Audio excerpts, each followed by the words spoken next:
Good afternoon, everybody. I am Elizabeth Alexander, president of the Mellon Foundation. I'd like to begin by inviting all of you to say hello in the chat. Many of you have already been doing so. We would love to know who you are and where you're watching from, and if you have any questions for our two very special speakers today. We're going to turn to audience Q&A at the end of the discussion, but we are happy to see lots of audience engagement throughout the program.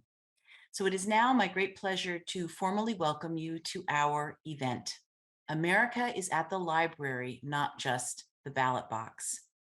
Many of us are already voting in the midterm elections, an exercise vital to the health and strength of our democracy.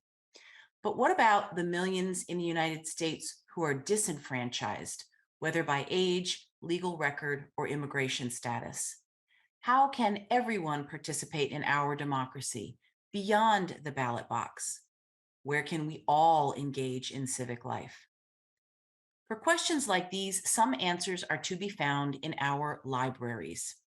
Libraries have been a part of our social fabric since before the establishment of the United States. They first existed as a subscription model service with collections only available to paying members, initiated by Benjamin Franklin and other thinkers in his circle. Public libraries, as we know them today, local and municipal institutions open and free to all, focused on the needs of the general public and supported by tax money, began in Peterborough, New Hampshire in 1833. In 1854, the Boston Public Library became the first large public library. These libraries spread throughout the country after the Civil War. They saw exponential growth once Andrew Carnegie undertook his campaign of funding over 1,500 libraries in the United States, most of which were public. Today, many libraries, like many of our public institutions and spaces, are grappling with legacies of our complex history. For example, Black people were not allowed access to and full engagement with libraries until the Civil Rights Act of 1964, in which discrimination in public spaces was specifically outlawed. The library profession continues to carry disproportionately low salaries and for many years has been around 90% white, challenges which impact both library workers and library users. Yet libraries are now among the few public places where we are all meant to be welcomed, unhoused and undocumented, low income and affluent, those of us who have completed formal education, those of us who are just setting out on our educational journeys. Libraries are places where anyone can participate in citywide reading programs, access job services, hold neighborhood meetings, and even register to vote. If you have a library card, you hold a civic document and a portal to learning. It was through a library card lent to him by a white co-worker that the great writer and chronicler of Black American life, Richard Wright, began his self-education, an intellectual origin story that he describes in his book, Black Boy.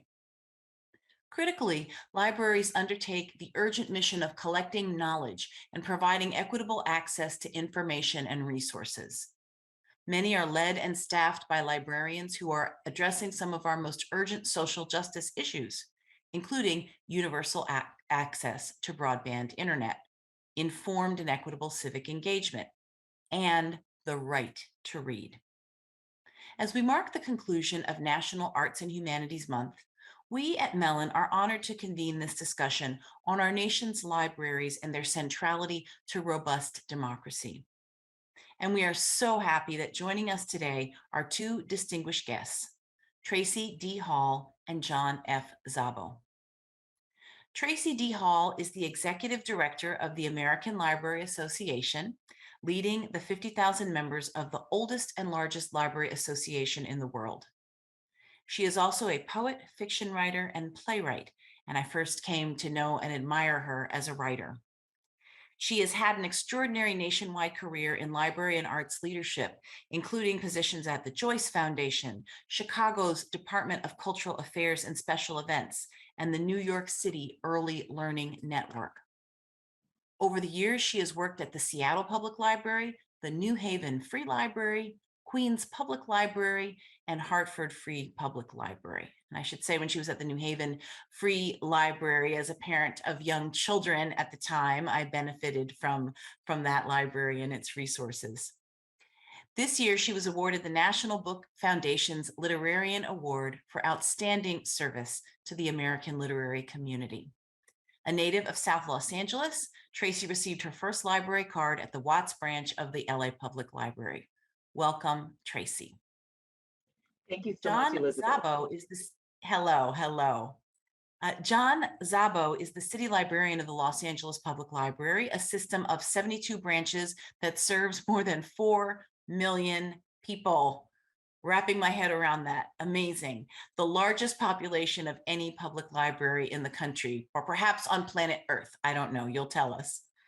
Under his leadership, the library has expanded partnerships with community-based organizations and prioritized initiatives ranging from digital inclusion to immigration integration and citizenship. In 2015, the LA Public Library was awarded the National Medal for Museum and Library Service, the nation's highest honor for a library or museum. A true champion of the power of public libraries, John also has served as director of the Atlanta Fulton Public Library System and as the current chair of the Board of Trustees of OCLC, a global library cooperative. John received his first library card at the Montgomery Public Library in Alabama. John, we welcome you today. Thank you so much. And thank you for being with us. And with this, I think, wonderful conceit of where you first got your public library card, I too took a trip down memory lane, and I got my first public library card at the Southeast Branch Library in Washington, D.C., which I looked up online today and saw that it looks just like it did 300 years ago.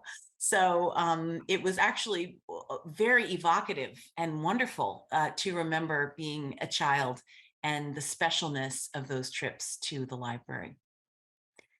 So I would like each of you to describe your childhood library and an early aha moment for you in experiencing a library. Why don't we start with you, John? Well, thank you so much. And I'll just say that we're mighty proud in Los Angeles that Tracie Hall grew up and got her library card there at the Watts Branch Library. Lots of Watts love and LA love for Tracie. So it's great to be with her and be with you, Elizabeth.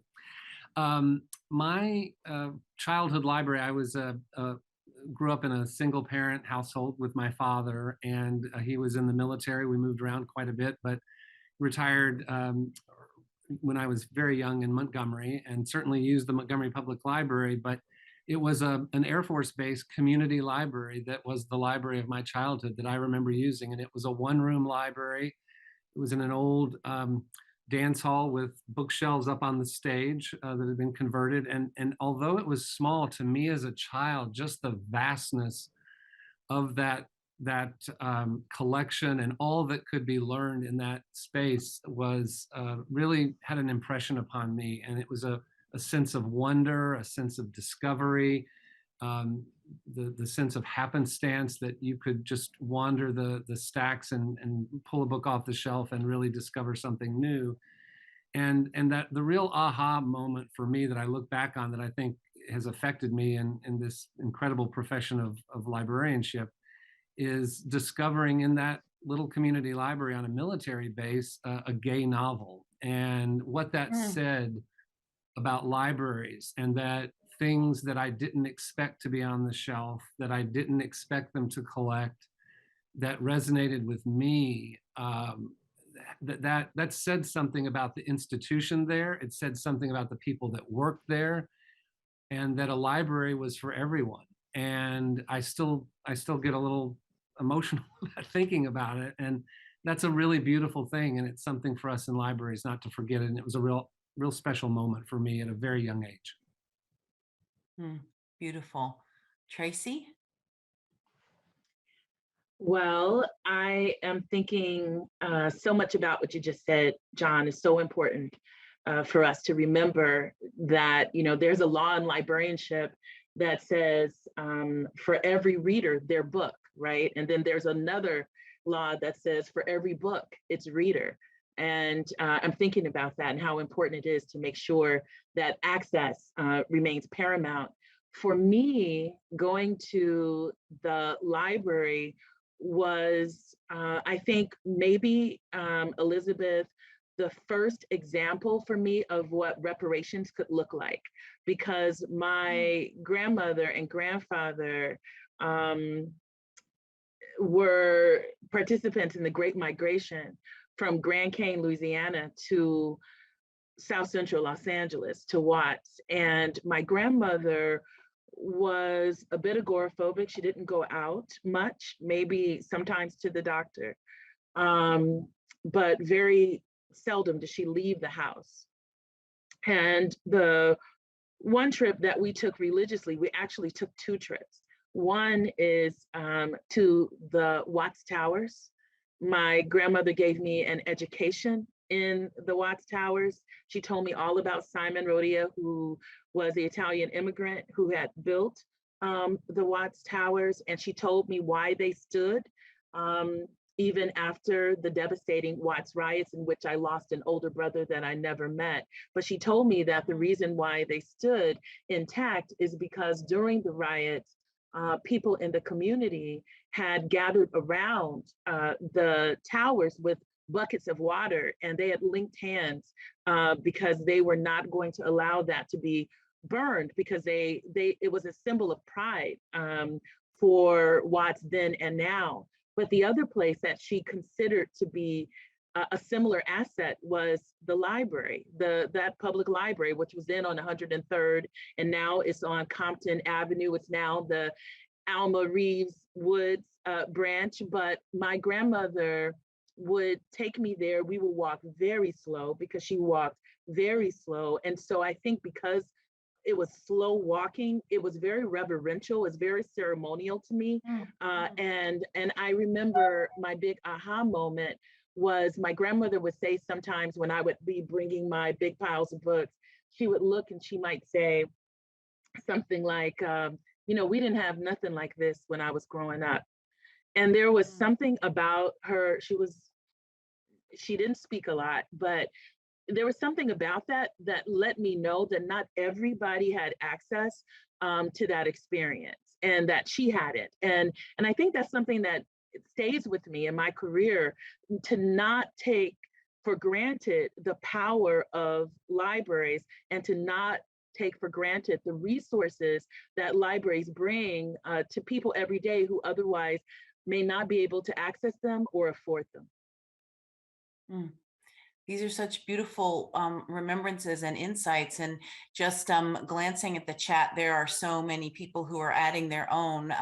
One person was speaking about her in her library as a child when she was 8 years old in the South Bronx. She said that she came upon a book of Chinese women poets and Emerson, and she said the people didn't get me, but the books did, which I think is very beautiful.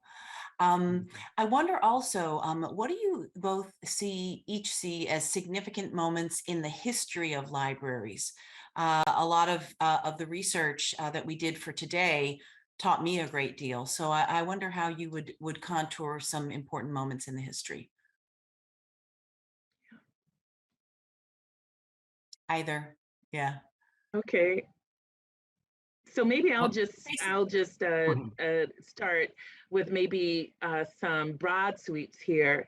I think, you know, when we look at the most significant moments, I think in history, I want to think about imagining libraries to be part of not only our social infrastructure, but also when we think about technology, libraries as a kind of technology. I think that the first era of libraries, the great era of libraries, I believe, you know, is obviously pre-Western notions of libraries. And, you know, I go back, you know, to libraries in Timbuktu and Alexandria, et cetera. But when we come to the West, I think about some of the great library periods being in the Carnegie era, right? Thinking about the late 1800s and early 1900s, when libraries were actually normalizing this idea of adult literacy. When you start moving from having these literary societies and these private libraries to these public libraries.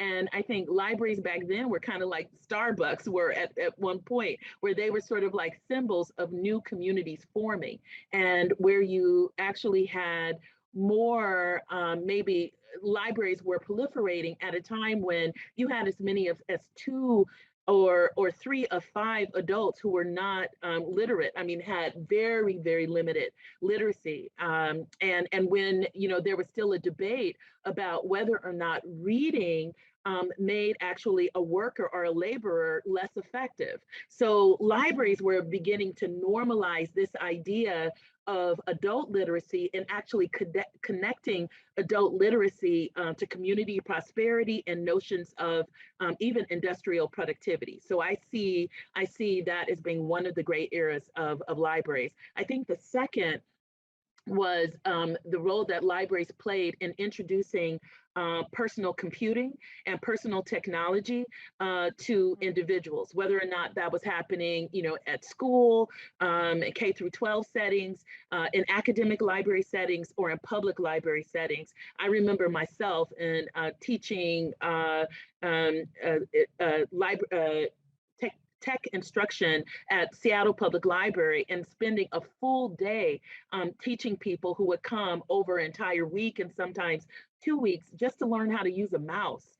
And so I know that, you know, libraries were really in the vanguard of beginning to normalize personal computing. And I think the third great wave of librarianship is right now, where we are looking at the connection between libraries and civic engagement. We're looking at the connection between libraries and economic mobility, and also to data access, but also information literacy in an era where information is proliferating, but a very limited amount of it is factual or credible. And so I think that this is the third great wave of librarianship and of libraries, I think, as a social project. That is so helpful to look at it that way. And I'm going to turn to you in a moment, John. But Tracie, I wonder if you know something about, you know, we talked about segregation and libraries and there not being fully Yes. open spaces as public spaces, fully assured until the 64 Civil Rights Act. But can you talk about segregated libraries, about, you know, Negro libraries and spaces where Black people could do our reading? Yeah, colored libraries, Negro libraries, right? One thing I want to think about, you know, I think, John, you and I are connected for another reason, because you got your first library card in Montgomery, Alabama. One thing about Alabama at, you know, at a specific time is that not only were libraries either segregated or non-existent, but you couldn't even go to library school in Alabama if you were Black. Actually, the state would support you to go to the nearest HBCU library school. And at that time, that was at Atlanta University. So it's there, you know, and even if we go back even further, and I've written about this, to the Black Code laws, the most punished offense, both with fines and corporal punishment, and not only for Black people, but even for white people who were taught, instructing Black people to read, was reading, being caught with a book or being caught teaching people how to read. And, you know, I think Congressman Lewis talked about it. You know, his first politicization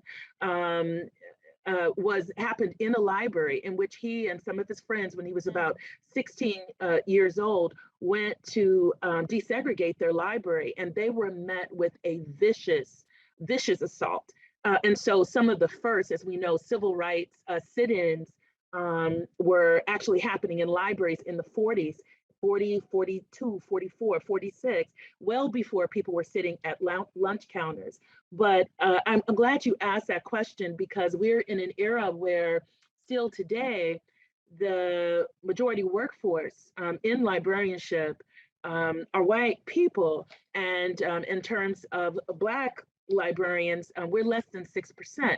So I think what we do know is that libraries continue, in terms of racialization, continue to be contested spaces, and spaces where we are still working out equity and also what our democratic ideals are. But I don't think then or now have we ever resolved fully how much we have to protect the right to read as sort of the foundation of equity and inclusion in this country. And I'm so glad you asked that question. I have a lot more to say, but I will stop there. Thank you so much. John, moments in the history of public libraries, of libraries.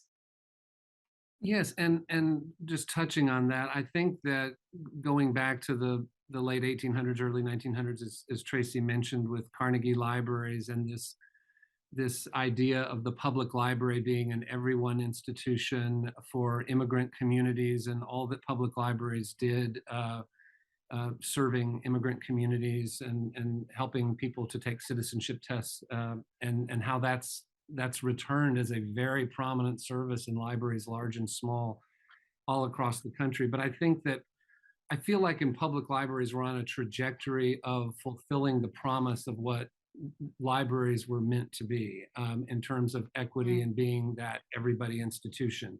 We talk a lot about our libraries, and I certainly do, with our arms spread wide every morning, welcoming the documented, the undocumented, the poor, the wealthy, people from every background and community in our city. But there's still a lot of work to do, and with our staffing, with our profession being representative, the collections that we provide access to, digital equity, and how that really began, I think, with libraries providing technology and internet access, something huge, and during the pandemic, a very bright light being shown upon this issue of digital equity, and people seemingly recently have awakened to this notion of how critical digital access is. And in libraries, we've been talking about this for over 30 years, and all that libraries can do in terms of being more equitable and providing that access, which is huge. And talking about Alabama and talking about John Lewis, I want to call out John Lewis's wife, Lillian Miles Lewis, Yes. who was a librarian. And John Lewis was never Yes. in a group of librarians without reminding folks of that. And he was an incredible supporter of public libraries and told that story about the library card. But I learned from John Lewis late in life at an American Library Association conference, I might add, which he attended a few of them, that his wife not only was a librarian, but a librarian at the Los Angeles Public Library, a fact that we are so proud of. She started in the 50s as a library assistant, and then got her graduate degree and became a librarian, and then she married John Lewis, and the rest is history. But we claim Lillian Miles Lewis and are so proud of that connection, and proud of Representative Lewis's advocacy on behalf of libraries. And actually, Jim Clyburn, another congressman, was in town last night, and his wife was a librarian, something he's very, very proud of as well. Goodness. Wow. A theme. Yes. Keep going with that. Yes. Yeah. We could, but Elizabeth, I just want to say one thing Please. very quickly too, because I think we were talking about a moment in time just a moment ago. And I do want to say and call out some of the extraordinary work that is happening across the state of Alabama today in libraries in terms of access, especially around digital access and literacy. And so what's amazing is how libraries also help their communities to evolve and reflect the evolution of those communities and their values. So I think that you can see the hand of Congressman Lewis and so many others in ensuring that equitable access is what we know Alabama for today. Could you all both give us just a few brief examples of some different libraries across the country that you've seen? I mean, we may all carry an idea of the library in our heads, but they are very, very different spaces. So thinking about the physicality and situation of the library, could you give us a few varied examples? Tracie, you John. want to start? Oh, sure. The thing that strikes me as a librarian today, and I've been in this field for a few decades now, is that um, magical things happen in libraries of all sizes. That libraries that are on four wheels, serving rural communities, bookmobiles, that's something people are that provide great service and that people are very nostalgic about.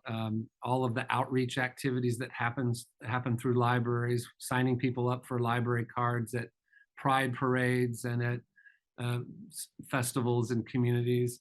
The work that happens in rural libraries, the way in which libraries in all parts of the country embrace their role in being workforce development institutions, arts institutions, humanities institutions. And in those libraries in rural communities in Alabama, you will find unexpected books and titles, and you will find book displays and public programs for teens and young people and adults that open windows and open doors. And it is a beautiful thing. And in so many communities across the country and neighborhoods in big cities and small towns, the public library is a very unique institution in that we truly we serve absolutely everyone in the community. And often we're the most trusted institution in the community. And that is something very precious and to be leveraged with great care.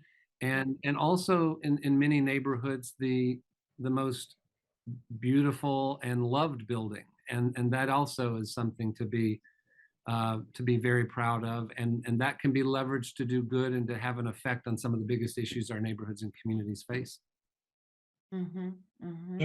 Yeah. Well, I, I really wanted John to go first because I can go on and on about what I see in libraries because I make it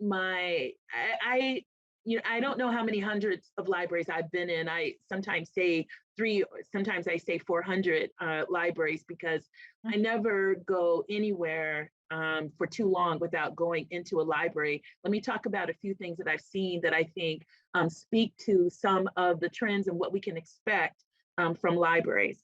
I was just in Utah and I got a chance to visit the proto space at the University of Utah, where it is all AI, just thinking about artificial intelligence and augmented reality, obviously looking at 3D printing, podcasting booths where students and community members can come in and really participate not only in digital creation, but in the digital economy. And I actually said, if I ever go on sabbatical, I know where I'm spending my first month. It's going to be in the proto space at the university there. When we think about the city library, Salt Lake City, my grandmother would love it because she spent a lot of time quilting, and they have a room devoted to sewing machines and to sewing and to create. It's another place that I would spend a lot of time if I had it. But I asked for my family support in saying this in their absence, but I have an uncle, my godfather, who is going through, he's really coping with memory loss. And one thing I've been tracking is the proliferation of memory cafes, serving people who have Alzheimer's and dementia and their caregivers across the country. And I remember back when I was practicing, we created spaces for parents who with children with autism, and they would be so grateful to have a space where they could be and not have to apologize.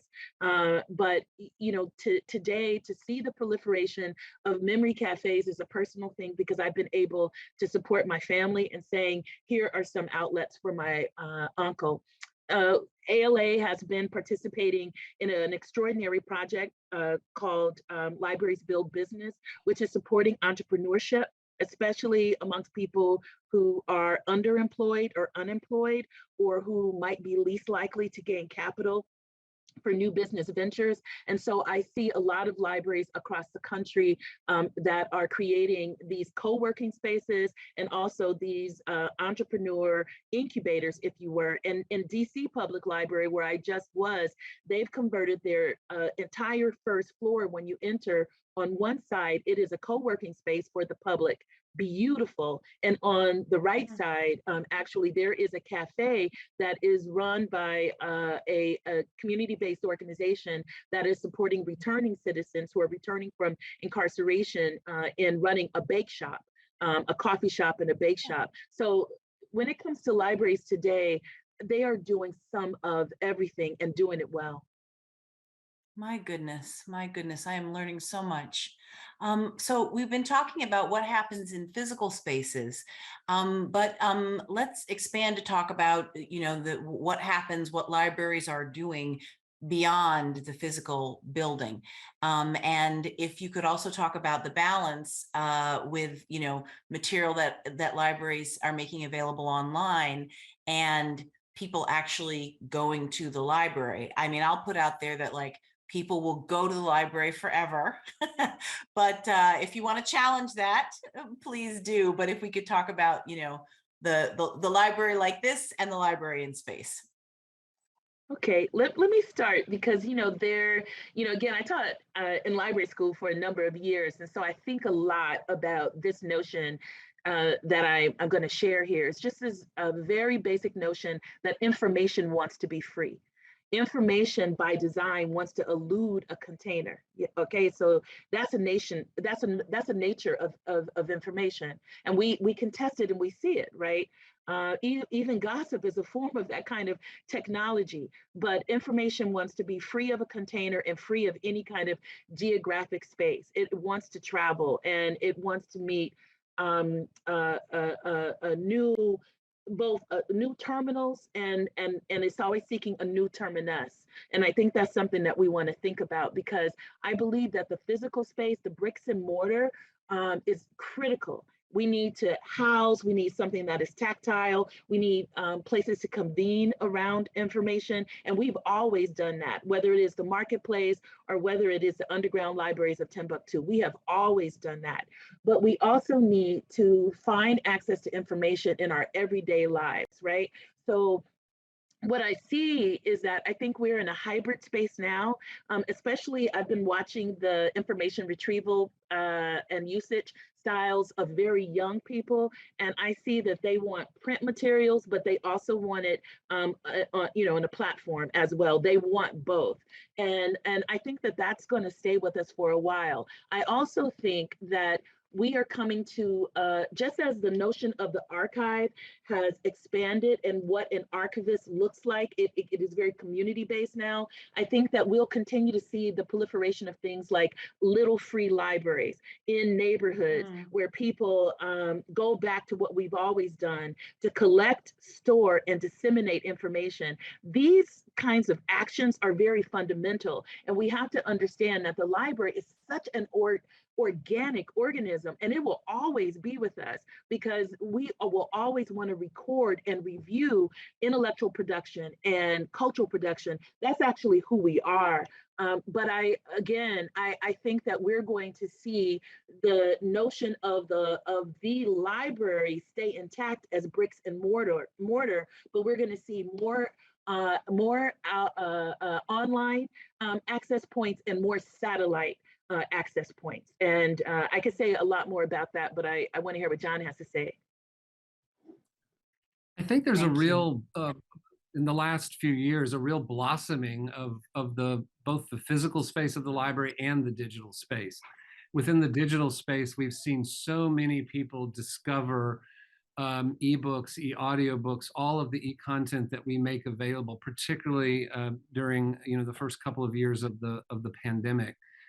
Just a ravenous hunger for that content and a realization that, my goodness, the public library is providing this for free. And I think public libraries need to think about how we use that to drive traffic to our physical spaces, but also think about how we remind people of all of the things that we do in the digital space when people are in in our bricks and mortar buildings. I think that being at home for such a long time created a desire for Mhm. people to engage with others, to be together. And what better place to do that than in libraries, and to bring people together in public programs. There are people that walked in on the first day that we reopened our buildings to the public with tears in their eyes just because they Mm. were able to interact with our staff. And one of the things that we have to remind ourselves of is that one of the important services we provide, frankly, is just that social interaction and the dignity and respect that we treat everybody in the community. In many cases, the dignity and respect that they don't get from other institutions in other parts of the community. And so this sense of community and belonging that the library provides, I think, is something that people really have always known about, but perhaps taken for granted. But as libraries have reopened, really don't. And then there are all of these innovative things happening in our physical spaces. While there certainly is a transition in terms of use from physical books, which are still heavily used in libraries, to ebooks, we need that square footage for people activities, people space, Mhm. exhibits, archives, being preservers of local history and collections, and digitizing that and making that available. Also during the pandemic, people loved exploring all of the digital resources that we have that sort of paint a picture of the history of Los Angeles. So I see a blossoming in both our physical spaces, our branch libraries, our central library, as well as libraries' digital spaces as well. And it's exciting. Yeah. And I think what that leads us to is, and to this very season, we'd love to learn more about libraries and the voting process. If Yeah. you could each talk about, actual voting, learning about voting, enfranchisement, and more largely the relationship between libraries and democracy.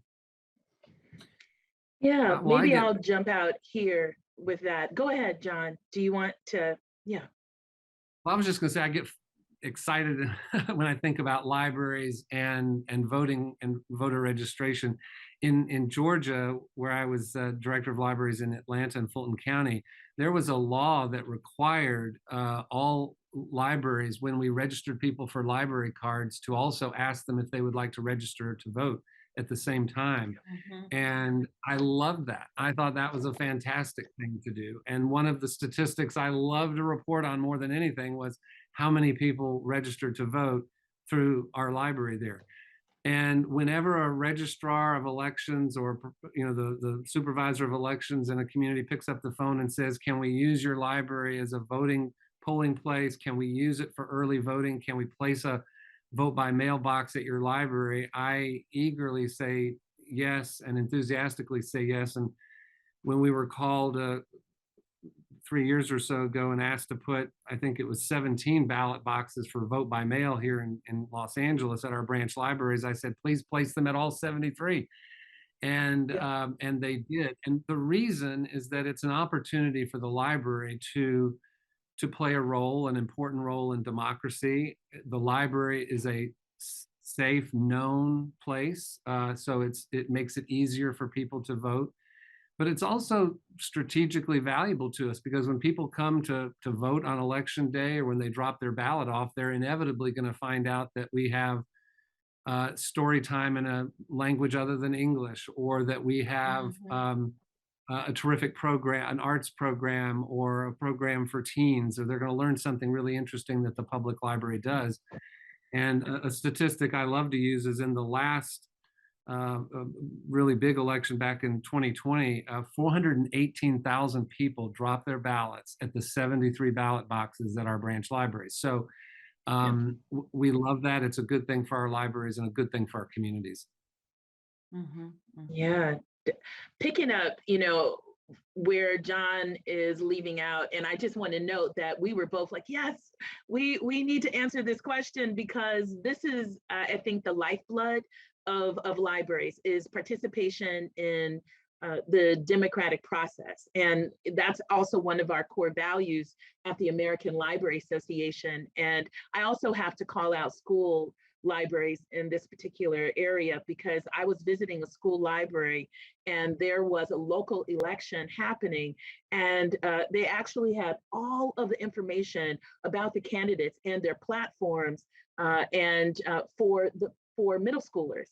And I thought that was such an amazing sort of education, getting them ready to be informed voters. And that's something I always think about because it was so detailed that any voter would have felt like they knew exactly what these candidates were standing on based on that display. But as John is speaking to, we feel that it is our responsibility to ensure that no one is left out of the voting process because of access. So one of the first projects that I remember working on when I came into this role at ALA was to help many libraries in the 11th hour become places where votes could be collected. And that was a project that we collaborated on with organizations across the country. But I think that when we are talking about democracy, we have to understand that libraries help individuals participate in e-government as well, because we're talking about places. So in addition to the voting process, there is a lot of government engagement that can only actually be accessed online. And librarians and library workers are supporting people who have very limited digital skills or very limited digital access altogether, participate and engage. And I think that's something that we have to think about because we continue to be the largest provider of broadband access in the country in the aggregate, school, public, and academic libraries. And what about, you're describing a very varied culture of what happens in libraries, but I would love to also know, I'm thinking of a story when I took a group of young people to a library to show them something archival that was extraordinary and amazing. And this was a group of mostly African-American students, and we were looking at it and they got loud because it was exciting. So they were saying like, oh, they just couldn't believe the amazing treasures we were seeing. And we all got shushed, shushed, shushed, shushed. And libraries are places where people study and work, and that is often best done in respectful quiet. But we may come into the space with a lot of different affects for a lot of different reasons. And so could each of you reflect on that a little bit? John, do you want to start here?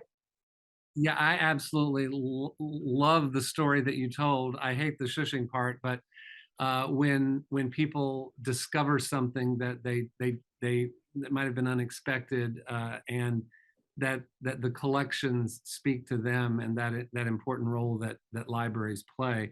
I have a lot of confidence in librarians. Generally, there's certainly certain situations like the one you described, but to handle that, and we want the library to be an alive and vibrant place where everyone is excited to take part, and generally you can find those quiet places in a library somewhere, and that's a delightful challenge to manage, I think. Yeah, I mean, I think when you think of like places just here in Illinois, you think about Skokie Public Library, right? So Skokie Public Library was recently remodeled and they worked it the opposite way. So now there are select quiet spaces, but the rest of the library is for collaborative learning and engagement and interaction and programs. And I think that is, and maybe I'm the wrong person because I probably was the librarian that probably, others might have wanted to shush because we were, celebrating Langston Hughes's birthday and, learning poems out loud. And I remember we had Up All Night in the library and provided young people and their parents an opportunity to sleep away because some of those opportunities are not there in certain communities. So we wanted to give people an opportunity to participate in something like a library sleepaway camp And Wow. I think that the modern notion of the library is that we learn together and we discover together. And I can't think of too many contemporary library spaces I've been in where, you know, the librarian is going to be a shusher. But I do think though that for learning, everyone has their style, and there's an opportunity for Yes. immersive learning that might require intensive focus, whether that's quiet you know, with music and some kind of ambient noise, or places where you're just learning and talking and agreeing and disagreeing. And I think in most libraries, you're going to find both styles or all styles. And I think in Mhm. school libraries, in particular, and academic libraries, are doing a really good job of sort of potting them out and connecting them. And I see that happening in public libraries too. Mhm. And Mhm. also And cultural competency and please, John. understanding how cultural competency and how people use libraries and different communities use libraries and what their expectations when they come into our spaces is so important for our staff. There That's right. are communities that want to make use of our computers as a single computer as a family. And we have, Mm. libraries often will have rules where one person per computer. Well, that's a situation where we need to say, wait a minute, it's a beautiful thing when grandmother and mother, father, child are all making use of the computer at the same time. So being sensitive to that and understanding that is enormously important in Yes. libraries. Yeah. Thanks for that. And I think, to be fair, the librarian was respecting what he thought the scholars needed. But I think the thing that you're describing is, for any public space, I mean, these questions come up in different ways in museums or in other spaces where they really are for all of us. We all come, work, think, learn in different registers. Yeah. And what about, I think it would be really useful to hear, maybe John, you could take this one for us, something about how libraries are funded. I think that, we think of the library as, well, the government pays for the library is always there, but we know that there is also, there are issues of precarity. And so would love to understand a little bit of brass tacks about how libraries are funded. Sure, and certainly it varies across the Hmm. country, community to community. But generally speaking, public libraries are part of some local government entity, a city, a township, a county, and are part of that larger government entity and receive a piece of that local government's budget. And so advocacy by certainly the library leadership, but by the community is enormously important. We're very lucky in libraries that we have friends of the library and foundations. Hmm. The sanitation department is not so fortunate. So we try not to take that for granted that we have incredible advocates and people that care about our libraries. There are libraries that are special taxing districts that levy their own tax. There are libraries that are more dependent upon private funding from local donors and supporters. Libraries, I think, rely a great deal on private philanthropy and also federal funding for innovations and really thinking about how best to serve their communities in really creative, innovative ways and being experimental. That's enormously important.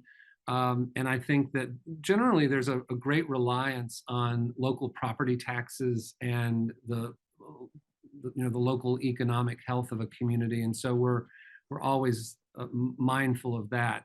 And that's why it's so important for libraries of all types, whether it's a school library or a college library, public library, to always be telling our stories and to remind people of the incredibly broad scope of work that we do and the broad audience that we serve, and enlist people to be our ambassadors and advocates. Advocacy is not a one-time thing when there's a ballot measure or during a budget hearing. Advocacy is about telling those stories and talking about the great value that libraries provide for the dollars that we have. And we're, I think, incredible stewards of public dollars and private dollars as well. Hmm. Hmm.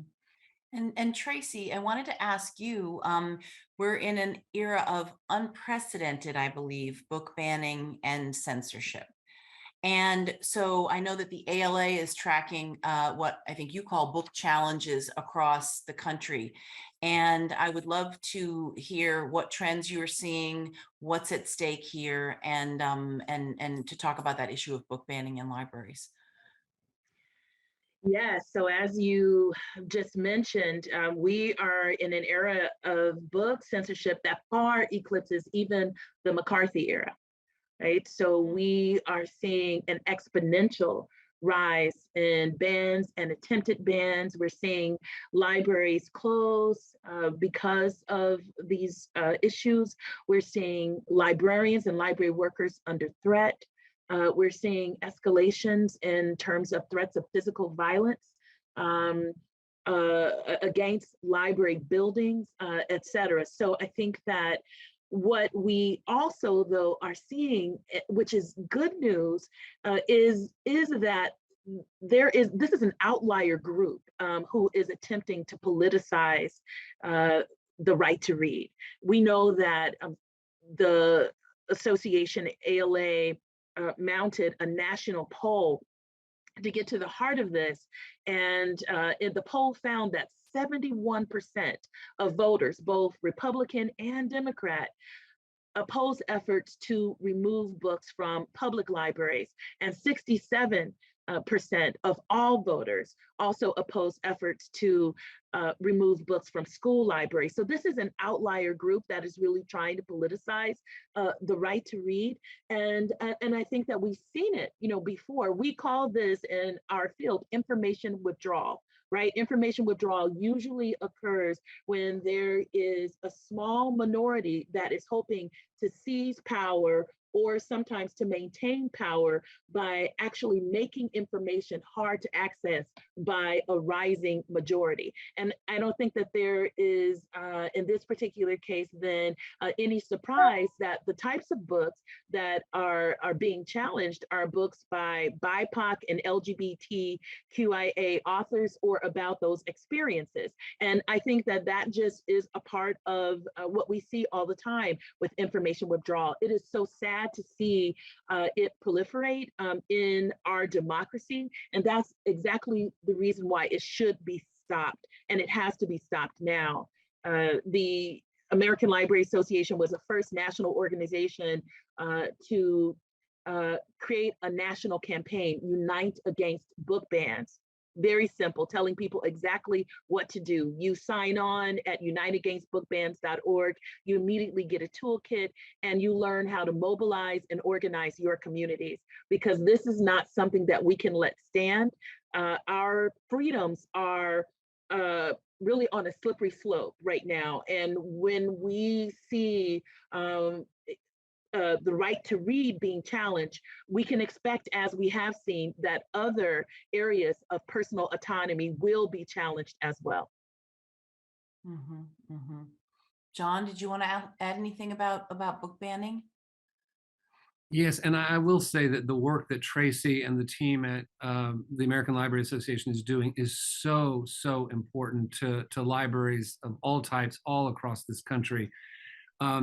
This is something that worries me, and it's not something to just worry about in communities that have lots of challenges or where this issue seems the most severe. It's something for everyone in every community to be concerned about, because it is connected to sort of a foundational part of our democracy, and the idea that people, regardless of background, can come into libraries and find materials on a variety of subjects and from a variety of viewpoints. And it's just something very core to libraries.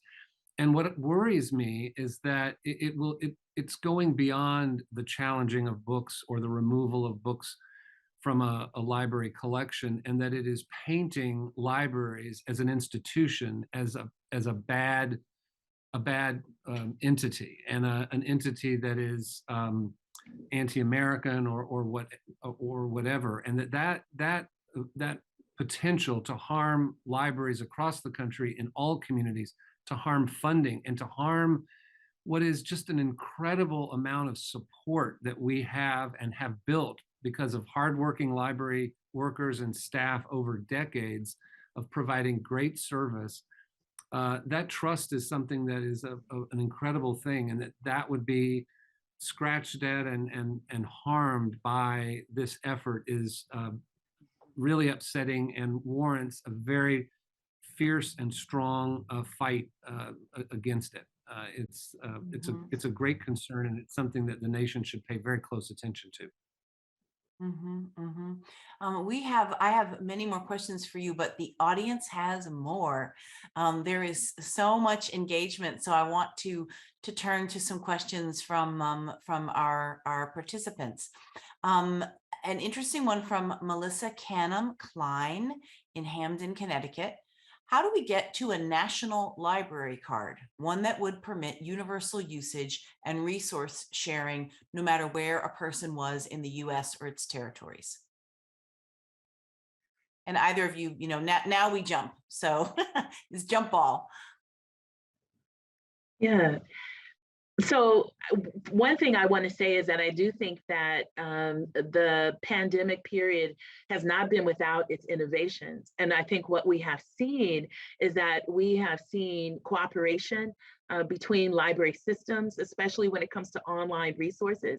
So I do think that there might be a matter of time where there are agreements, greater agreements between municipalities. We've seen it between library types when I was at Queens Library, and I know across New York and other cities across the country now, anyone who is a student, who is a part of a school district, now can get a library card, a public library card, and there is sort of this cooperation between the school library and the public library. And I think that we're seeing that too in some academic settings. So I do think that there is probably going to be a matter of time before we see the large scale collaborations and cooperations between library systems across the country. Whether or not we'll get to a national library card, say in my lifetime, I don't know, but I do think that we will continue to eliminate or at least mitigate the barriers that would prevent anyone from borrowing any type of material that they need at any time they need it, anywhere they need it. And the concerns that local communities have about expanding the access to their own library with allowing their card or people a national card or with access to their local libraries, that fear of it impacting access to services at their own library rarely materializes, except in unusual situations where there's a disparity of funding. We're very proud that we provide access to the entire state of California, and are always seeking to have the library card be more popular. We've began artist cards where we had Shepard Fairey and Gajin Fujita create images for our library card to make them the hot thing that everyone wants as a collectible, but also to I want encourage one. people. Yes, we'll send you to get access to collections. But love the idea of more access and people being able to benefit from the great things that are in libraries all across the country. That connects to this question from Kate Hadley Toftness in Chicago.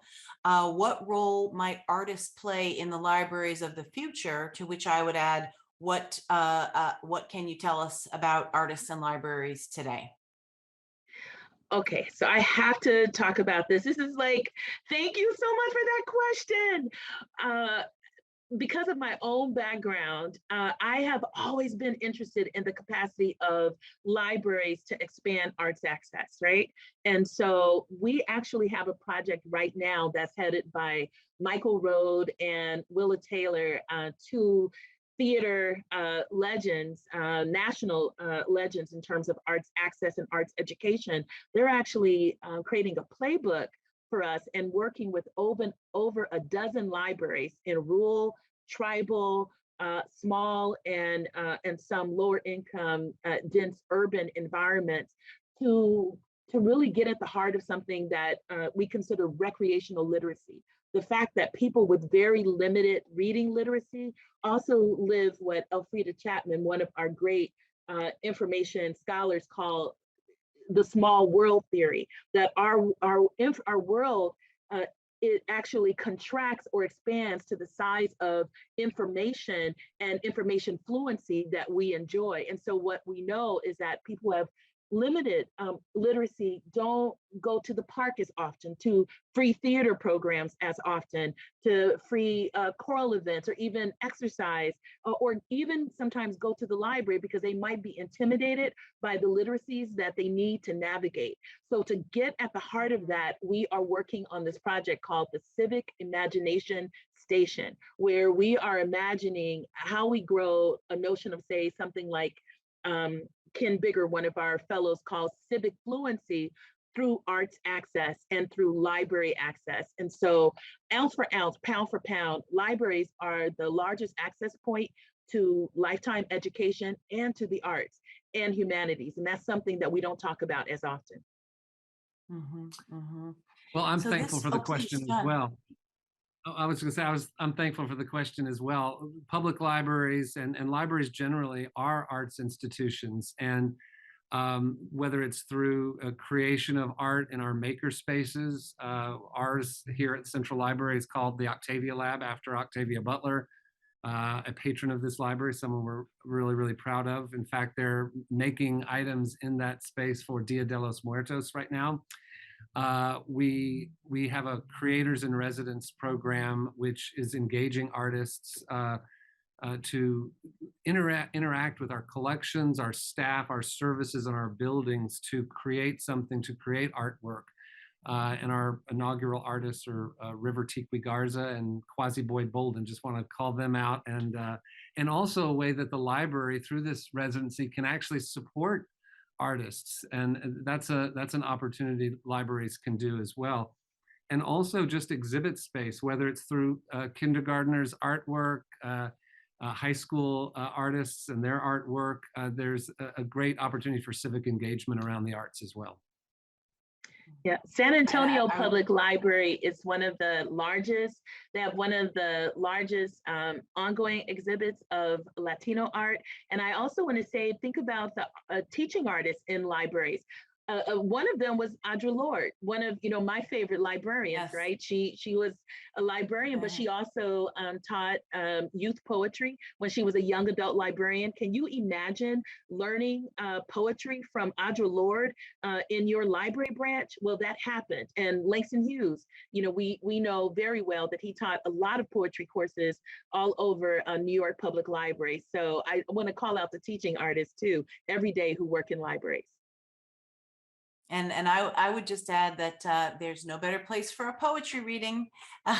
So having done more than I can count in libraries myself, to go into a place with your poems where everyone is welcome and where the word is kept sacred, it doesn't get any better than that. So I love that about libraries for poetry. How can colleges and universities partner meaningfully with public libraries?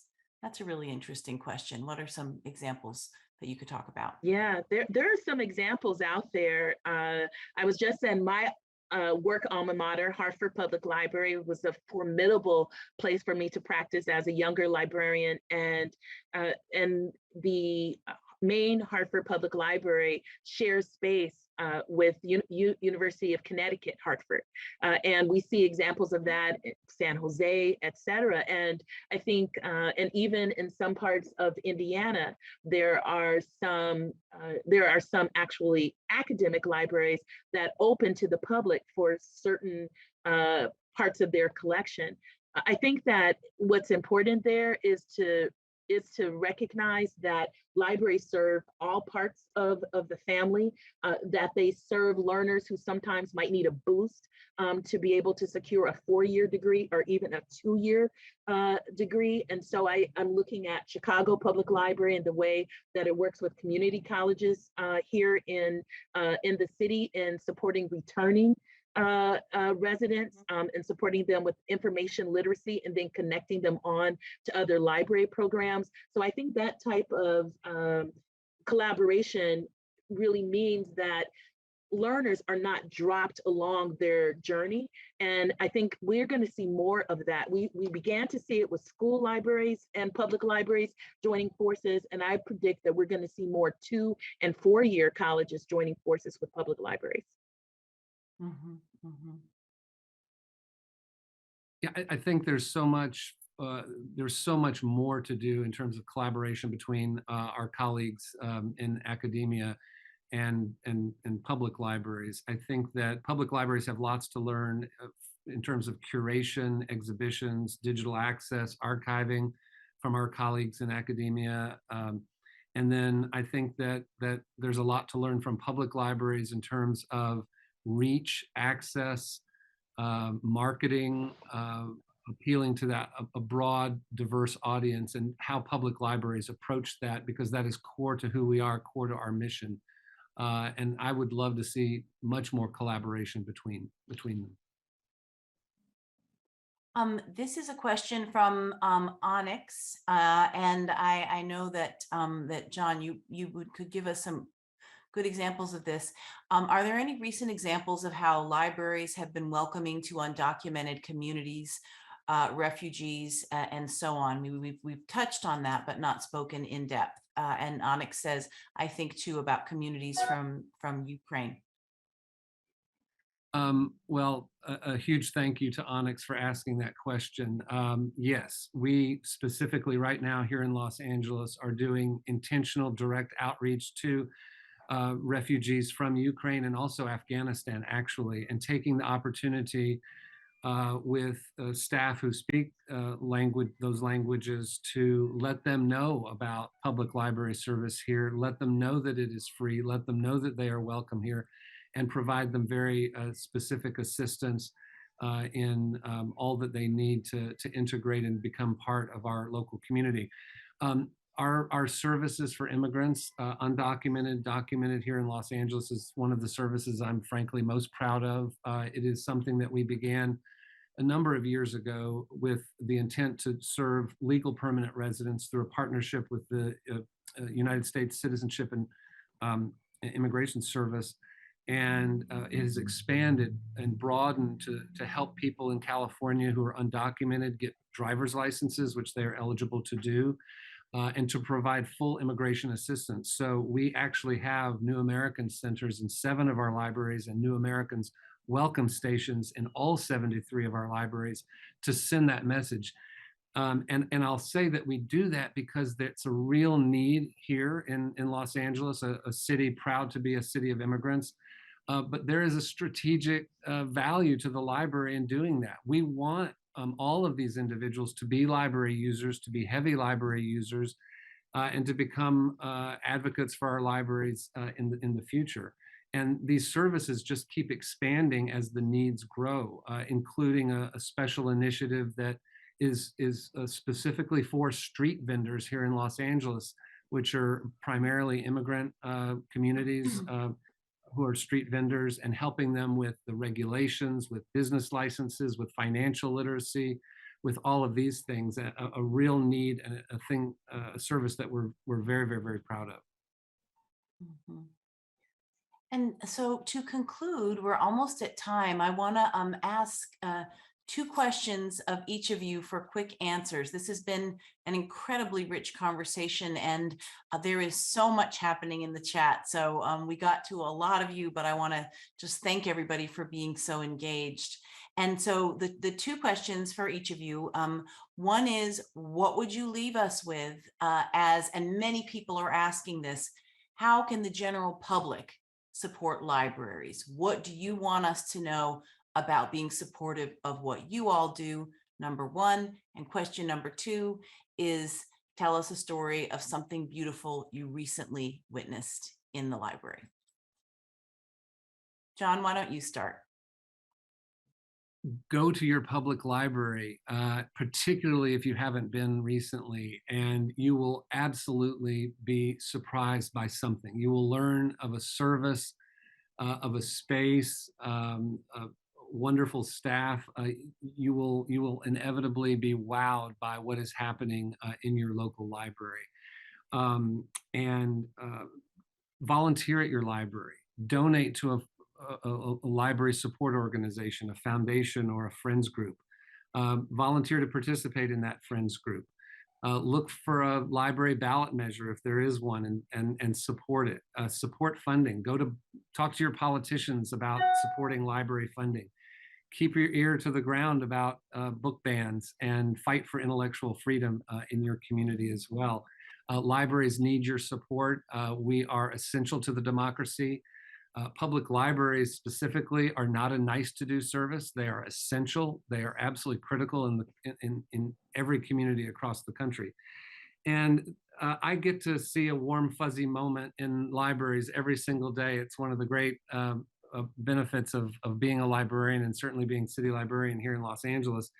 Elizabeth, you mentioned poetry readings, and my mind is taken back to a recent day of poetry in LA that we had, an event here at Central Library where Lynn Thompson, our current poet laureate here in Los Angeles, a program of the public library, assembled over 100 poets from all over Southern California to do a day-long poetry reading, and to do a big group photo of all of these poets in our rotunda, where we took the photo with a drone, and I was very nervous about the drone hitting our historic chandelier.